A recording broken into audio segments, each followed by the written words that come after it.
মিশোর এই গ্রাউন্ডটা এত যে সবার পছন্দ হয়েছে, কোয়ার্টারের প্রত্যেকটা দিদির পছন্দ হয়েছে। যেমনি কালারটা দারুণ মিষ্টি, ঠিক তেমনি এত নরম সুন্দর। তো গতকাল আমি গেছিলাম কৃষ্ণনগরে, তার আগে ওই যে কোয়ার্টারের টুকিটাকি কাজ সব কিছু সেরে নিয়ে সকাল সকাল সবজি বানিয়ে নিয়ে আবার বসে পড়েছিলাম পুজো করতে। কারণ ছিল বৃহস্পতিবার, আর বৃহস্পতিবারে তো অনেকই পুজোটা বিশেষ করে অনেক বড় কাজ থাকে, কারণ অনেক ভালো করে ঘট বসিয়ে পুজো দিতে হয়। বারবার করে আমি ঘড়ির কাঁটা দেখছি, কারণ 11টার দিকেই আমাকে বেরোতে হবে। আর গতকালের ওয়েদার কি বলবো, এত গরম থাকা যাচ্ছে না গরমে। তো তাড়াতাড়ি করে গিয়েছিলাম কৃষ্ণনগরে, পোস্ট অফিসে আমার ছিল কাজ। তো গিয়েই আমার 10 মিনিটেই কাজ হয়ে গেছে। আবার ওষুধও শেষ হয়ে গেছিলো, তার সাথে আমি আবার কি করলাম, কৃষ্ণনগরে ওষুধও নিয়ে নিয়েছি, কারণ কৃষ্ণনগর ছাড়া আর কোথাও পাওয়া যায় না ওই ওষুধগুলো।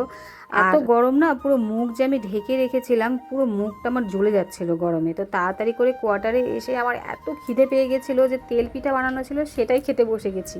মিষ্টুটা আমার খুব কষ্ট পেয়েছে, তাড়াতাড়ি করে গেছি আর তাড়াতাড়ি চলে এসেছি, কিচ্ছু খাবার নিয়ে আসতে পারিনি, তাই বলেছি বিকেলে নিয়ে আসবো।